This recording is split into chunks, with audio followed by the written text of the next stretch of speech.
The one thing that keeps personal brands from growing is that they sell themselves instead of selling the result.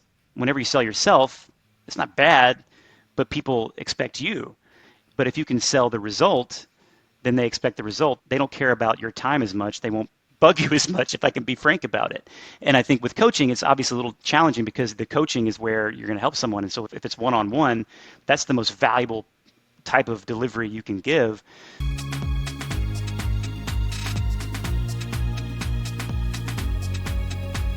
It's time to reinvent.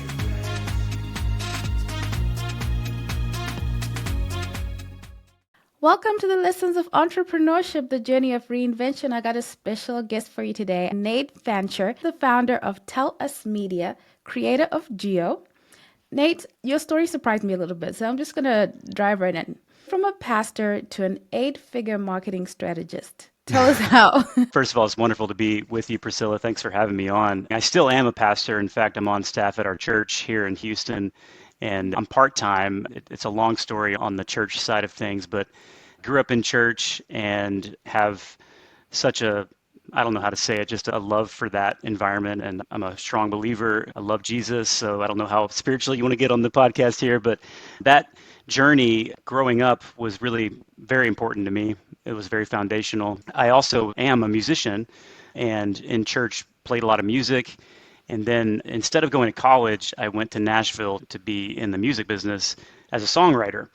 And in that journey, it was around 1999, 2000, I learned a lot about the internet because if you remember back in that time, the internet was just a baby and there was so much happening. It's a little bit like AI today. It's such an opportunity. But at the time, I was playing in a band and we just really learned the importance of building direct relationships with our fans through the internet. And we realized we didn't need a record label. We didn't need to go that traditional, conventional route. In that time, I learned a lot about internet marketing, websites, things like that. I ended up freelancing and doing some of that for other businesses on the side while I kept pursuing music, and ended up going into ministry with some churches on their staff, playing music as the worship leader, worship pastor, and continued to do digital marketing for different projects. And then years later, just going full time into that and have just been on the wave of the internet as we now know it. So much has happened and so much has changed, but I've failed a whole lot. I've seen a lot of things come and go. I've made quite a bit of money, lost quite a bit of money, made some money back. It's been quite an adventure. The reason I say that it's such an interesting thing because I find that among Christian entrepreneurs, the audience is Christian entrepreneurs, we often struggle a lot around money. Either this money mindset or just even the idea of really going for it in business. And you find there's so many hurdles. I'm interested to hear if you encountered that or if you didn't encounter that or, how you traveled that way. Absolutely. Yeah, I can certainly say that's been a journey too. Yeah, I think believers, they wrestle with it just simply because they know that money doesn't answer everything at all. It doesn't make you happy. In fact, the more money you make, you start to realize, oh, everything that you hear out there about how money doesn't make you happy, it really is true. The more you make, it can actually cause more problems. There's an old 90s rap song called Mo Money, Mo Problems, right? And it's true. So I think it's a test of your heart once you start to make the money. But I think for me, it was in order to reconcile some of those things, it was a lot in scripture actually that really helped me overcome some of those things because I really do believe that wealth, properly defined as something way more than something material, is where you have to focus and really just get the mind of the Lord. And it's in Scripture, it's in the Bible. It's, in Deuteronomy, the Lord says He's given us the ability to create wealth. And there's so much more that we could get into about when you become a person of value, which really every believer, every Christian has the most important message that there is in all of history. And so you have the most valuable thing there, and it should permeate everything you do. A really successful business that lasts a long time is one that delivers on what they promise. And I think we're surrounded by a lot of entrepreneurs that go after the cash first. And I've made the mistake where it's like I was so fixated on making the money that I didn't care so much about how I was going to deliver what I was going to sell or whatever. Does that make sense? And it always ends up coming back to bite you if you chase the money first. But if you're focused on serving people and delivering true results to someone that really needs a solution, then it's worth a lot. And depending on what you're selling, of course, and who you're selling to and all of that, it's not about how much you make, the amount that's in your bank account. It's really about becoming free of the need to hold on tightly to the material stuff that for me was the breakthrough. I have a family, I've got 4 kids, and we have seen just a roller coaster of trying to provide. And over the years, there's been feast and famine, right? But that drives me every day. My first calling really is to disciple my children, serve my family, and provide for them in every way, spiritually, physically, financially. And so that's what's driven me. Obviously, it's an ongoing battle. As Christians, we have to never forget that there's two battles inside of us, right? There's the sin nature, which is always going to lead to death. And then there's, if you're born again, the Spirit of God, which is always going to lead to life and sanctification and growth. That's a daily fight. But I think it's totally godly to have a desire to generate wealth if your heart is in the right place. And of course, if you're generous and you don't hold on to it. That's one of the big secrets is just letting it go. Thank you for sharing that. Yeah. Because sometimes you see two things. You see that side of like entrepreneurs who just want to sell and they don't care what happens after they sell. And the internet is so much focused on that entrepreneur. Just sell. Yeah. And not so much on the create value and have a promise and deliver on that promise. And then you also have the other side of people who are so focused on serving and serving well, but never want to ask for the money. Yep. Absolutely. And then Yes. both those worlds are problematic. Yes, they are. Yeah. Yeah. You're doing yourself a disservice when you're not confident in what you're delivering, then you're not going to be confident to ask. We could get into sales psychology, and that's a big conversation, but I think it comes down to just believing so much in the transformation of the result of whatever it is that you're selling. And that transformation is worth a whole lot to that person if they trust you enough. And obviously, if they have the money for it, that's important because unfortunately, there is this closer mentality of just trying to close the deal. And if it's the wrong person, if they don't even have the money, you can't try to squeeze it out of them in some manner. Go get some credit cards. I've been a part of different things where our sales teams were selling these things to people that probably shouldn't have purchased them. They were clients of ours. It was a real estate coaching offer. And unfortunately, it was not a great offer. That's part of our business is actually, we've learned a lot from that when we're working with our clients. We want to make sure that client is delivering on a good result and that they're not scamming these people. That's a big deal. But anyway, so when someone has a really strong pain point, they really want to get whatever it is you're selling, you just have to be very careful with who you're talking to. And if the money's there and the value's there and you can deliver on what you say, then you should charge whatever it is that it's worth, I think, because there's almost like a responsibility or a duty to sell because you have to stay in business and you can't stay in business if you don't have profit margin. I'm so excited to speak to you, Nate, because I went on your website and I'm looking at all the iconic online ads and online presence things that we know in today, 10X, Russell Brunson, and I'm seeing all this. It makes sense that your background is in music because that comes through a lot in the work. And I'm interested just to know, you've worked with all these great people in the entrepreneurial space. What would you say is key that you find to the success or the breakthrough of a founder from your experience and from the people you've seen? When the founder is starting out, there's so many things. You know, some of these big names that are in the digital education space, of course, they've been around a long time and they caught a wave, many of them. Like Russell Brunson's a great example with ClickFunnels. He caught a wave at a perfect time to deliver on a SaaS product, ClickFunnels, but he was such a great marketer before that. And he just kept staying with that. So it was good timing, but then he was consistent with his content and he delivered a great result and he really resonated with people. He built an audience. And I think that consistency, of course, he had hurdles as a founder, but he also knew how to build a great team. He wasn't alone. He had partners. There's a lot that goes into it. I really believe that sometimes timing has a lot to do with it. And so if someone's at square one, what's the timing? What is the next kind of ClickFunnels? Where are we at now? AI is a big deal. There's a lot of things we could talk about there, but I believe that it comes down to just catching a wave, but then also having some other skills in place. There's a couple things. I was actually thinking about this today.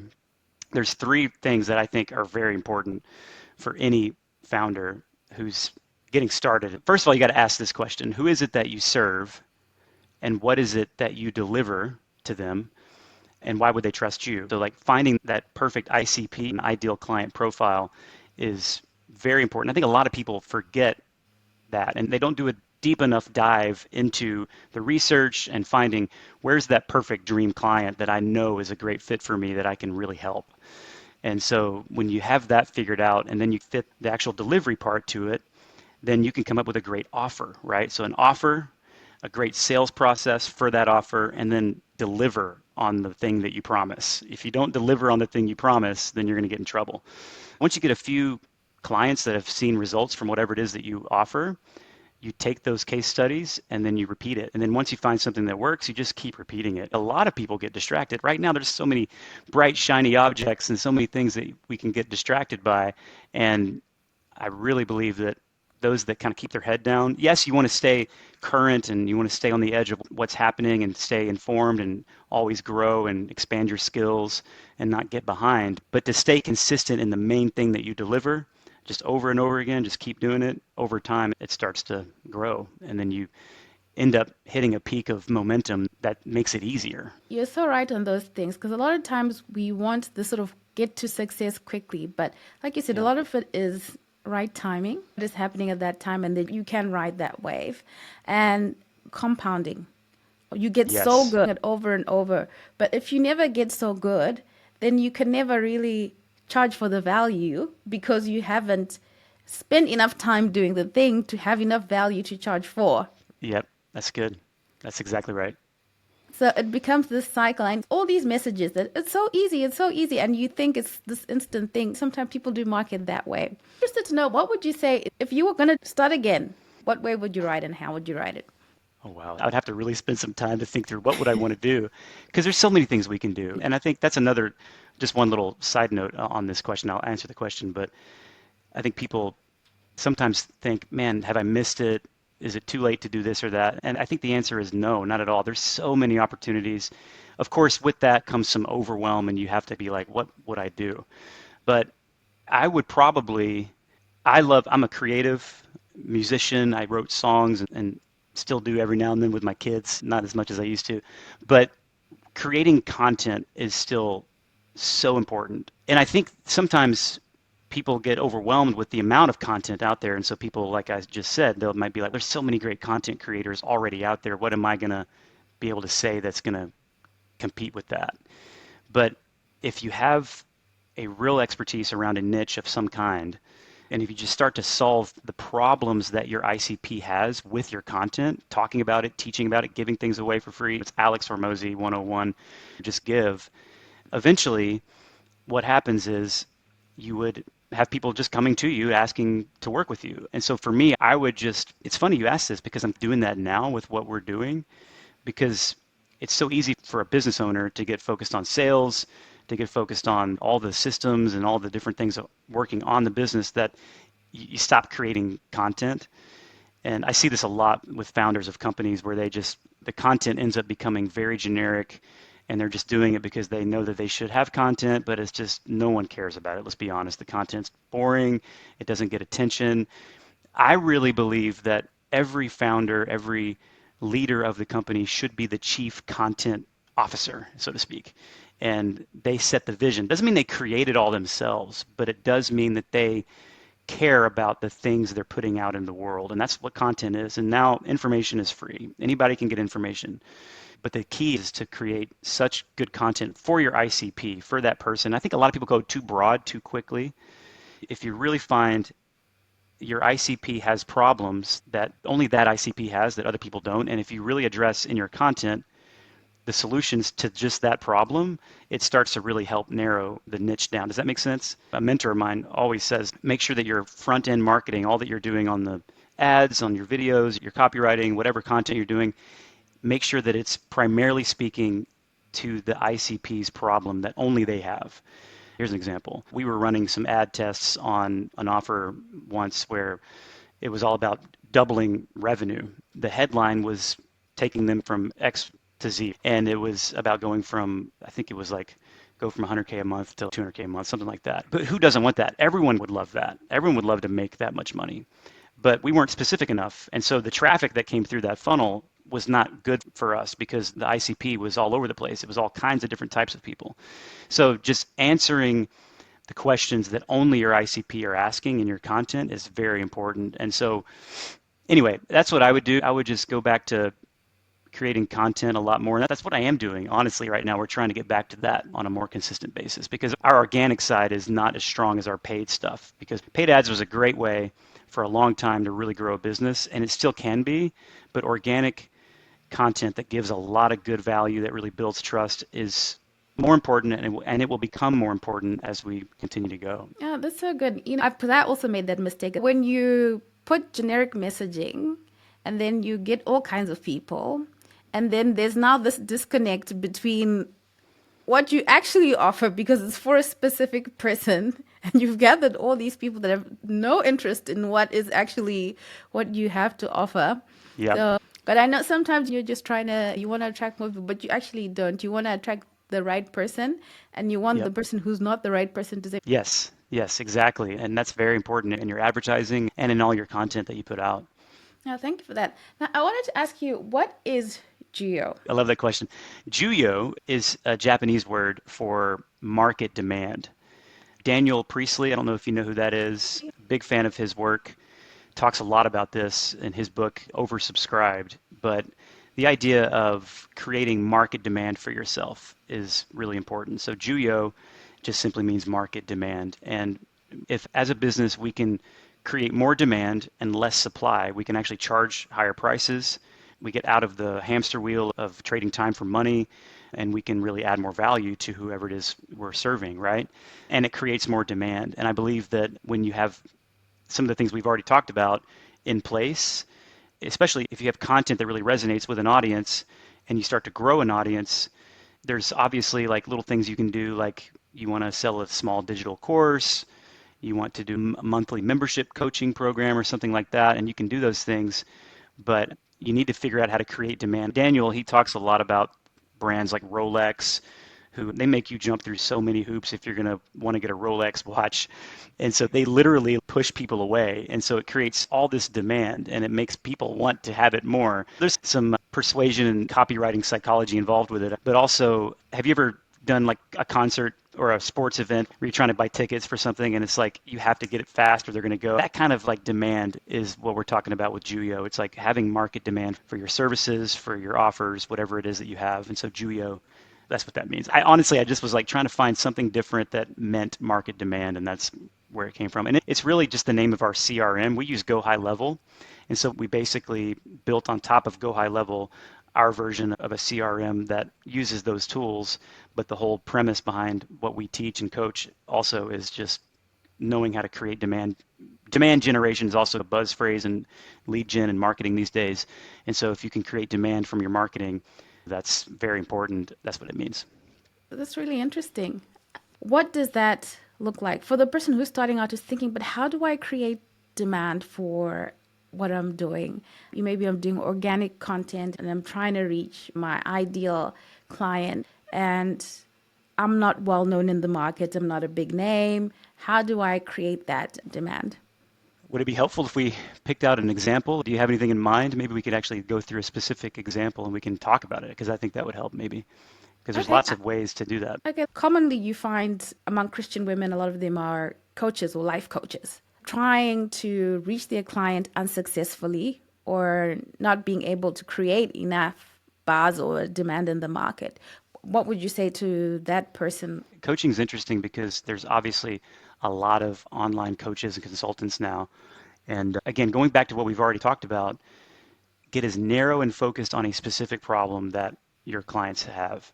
Maybe go through a couple of clients that you've had in the past and see what were the pain points that they had. And then can you do away with other things that you might offer and focus just on that thing and really deliver it in such a way that you get a strong case study, a testimonial on that specific problem.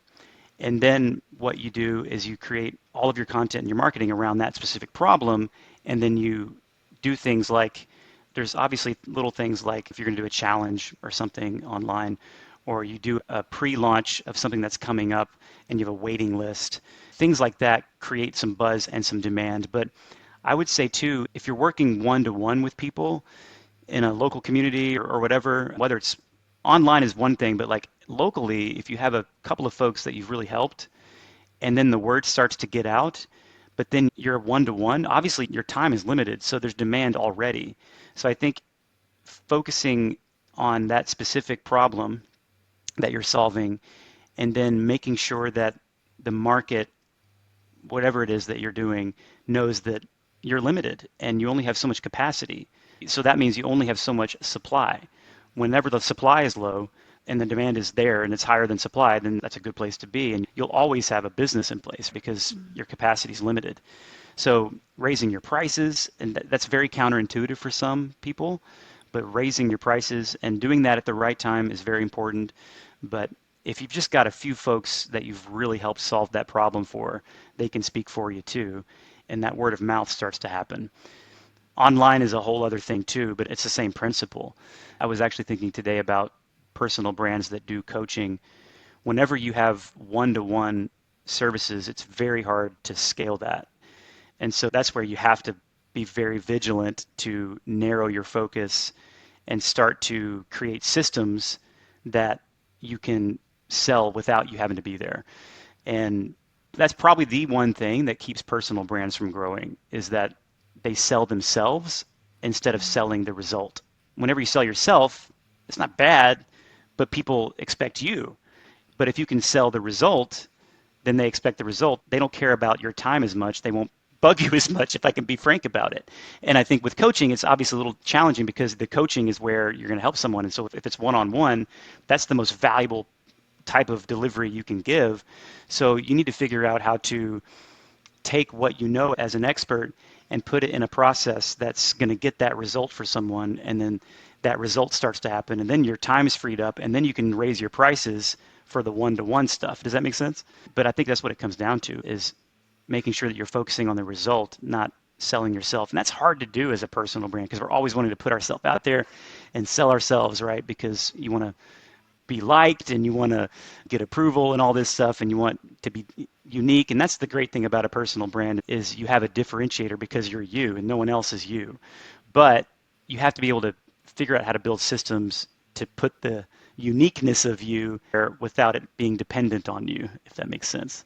You touch so many things there because, like you said, sometimes you're so much the person that people think they're buying you. And they Yeah, don't, if they paid and they made someone else, they'd be very upset about that because they've bought so much into personality. that's it, exactly. Like we were talking about some of these big names, they've obviously got what we're talking about in place. They have a big personal brand, but most people know that to get an hour of Brendan Burchard's time is not going to be cheap, but you got to get there. And I think first and foremost, just focus on that result. I think even if you're starting out and you're a coach, still focus on selling the result, not yourself. And you're still going to be you, and they're going to grow to appreciate you and like you and love you and whatever, depending on the model and the format of your delivery. But if you focus on the result, then I think that's going to fix a lot of problems. Yeah, that's so true. Even what you said about really being very specific. Because a lot of times you meet people say, what do you do? And they'll tell you, I'm a life coach for women over 40 and I help them create success. What does that mean you help them create success? It ends the conversation because the other person is left wondering how that's even possible. Yes, even women over 40, that's a lot of women. Yeah, I yeah. think even if you're just focusing on demographics, get specific on like income and job title and all the different data points about that person. Because there's a lot of different pain points, even in certain fields of work. Maybe it's a certain industry that you're in and you're working with C-suite level women who need to grow in their time management or something like very specific things. And then you offer specific tools or you have a specific method or a specific process that you've created on your own that's proprietary that you know works and it gets a result. And then you're delivering to that person as a C-suite leader. So that automatically filters out so many other women over 40. And now we're just talking about demographics. We haven't even gotten into like the specific pain points that they might have because time management is still even pretty broad. And in your marketing, you wouldn't even want to lead with that. You'd want to talk about the pain and the issues that are happening as a result of poor time management. You address those things because that's where they're hurting. Anyway, I love talking about this kind of stuff. I could talk forever about it. I love talking about it too, and it's Yeah. so good that I've got you here because I said I'm going to ask you because sometimes when marketing at such a high level, it's so broad and it's so general, and that's why Yeah. it can't reach anyone. Because even how do you message that? And how do you speak directly to someone with that kind of a broad idea? Yes. Yes.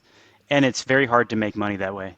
You talk about branding and all this stuff that's happening online right now. I have a guy that I know that does really amazing motion graphics. He works in After Effects, Adobe After Effects. He has a massive Instagram page. He grew it to about 500,000 followers, I think, in about a year and a half, and a huge following. But he hasn't monetized it hardly at all. And it's really just motivational reels that have really cool motion graphics about motivational things. And it's really awesome stuff, but it's so broad and the audience is very big, but monetizing that has been a challenge for him because it's not specific enough. So there's a lot of cool things you can still do with that, and he's been able to do with that, but that's the key. Everybody talks about it, but it's easier said than done. The riches are in the niches. Thank you. I know that when we talk through some of these things, someone who's listening, it will help them because I've been there. Don't think so big. Sometimes it's about thinking so small, thinking very detailed and very small, and what you're going to do in exactly the specifics. And then that kind of helps you along the way. Yeah, I'm glad you talked about the mistakes of a personal brand. I'd like you also to speak to if you're getting it right. What does it look like when you're getting it right? I think it depends on what your goals are, but getting it right, I think for the audience, I believe you were saying as Christian entrepreneurs, I would say getting it right would be having a sense of peace. You're not stressed by your work. That's huge. You're not working 12 hours a day.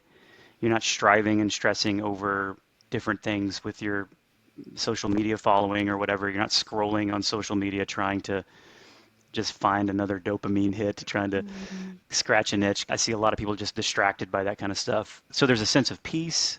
I think when you're getting it right, there's quality time with your family.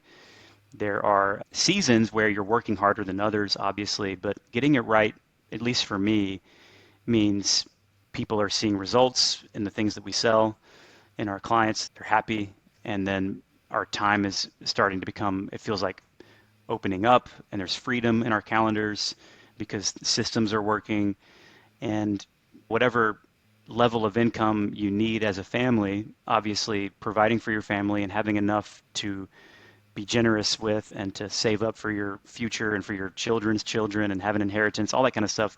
Generating true wealth isn't just about money, but it's about really leaving a legacy. So I think building towards that. I also think a minute ago we were both talking about just not thinking so big. That can sound strange, right? Because everybody says you want to think big and dream big, and that's good. You want to have a big goal in mind. I believe that. But to get there, the plan has to be starting small and being faithful. And that's what I was thinking about. The Bible says to just be faithful in the small things. And as you do that, God gives you government, it says, over much, right? So the more faithful you are, the more you're given. And the better you get at what you do because you just get more reps, more practice. So to me, that's what it would look like to get it right is you're happy with where you're at, you're content, and yet you're still moving forward and you're confident in the things that you do.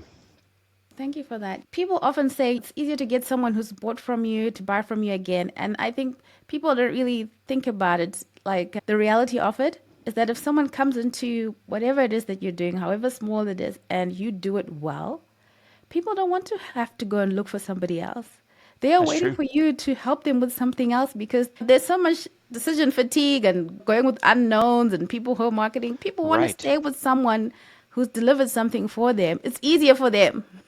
That's right. And if you've also at the same time really developed a strong relationship with them and they really like you, I think a lot of people, Daniel Priestley, he talks about this too. I've brought him up a lot in this podcast.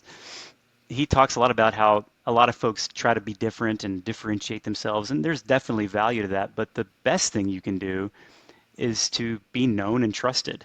And if I'm walking down the street in New York City and I see some random dude in a big purple outfit trying to get my attention, I might just think, okay, cool, that guy's kind of weird, and I keep going. But if I see someone that looks like everybody else, but I know him because I recognize his face, Oh, that's Jim. I know him. Hey, what's up? And then we talk. Getting attention is important, but having some kind of relationship matters. And that's why content's so important. So putting yourself out there to build a relationship through your content. Google just came out with a study that the average person needs to have 7 hours of their time spent with you before they buy from you. And they were more talking about content, consuming 7 hours of your content before they buy from. That's a lot of content. So that makes a lot of sense, though, with what we're talking about. Absolutely. Please, to the audience, if you'd like to know more about Nate, you can go to his website, Nate Fancher. It'll be linked in the description.com. Nate, where can people follow you? Yeah, Instagram. I've got a few Instagram pages, but probably the best thing for just me is Nate Fancher or tellus_media. Tellus.co is our website, and that's a great place to go. Tellus.co. Nate, thank you for your time and thank you for sharing with me. Hey, pleasure to be with you, Priscilla. Thank you so much.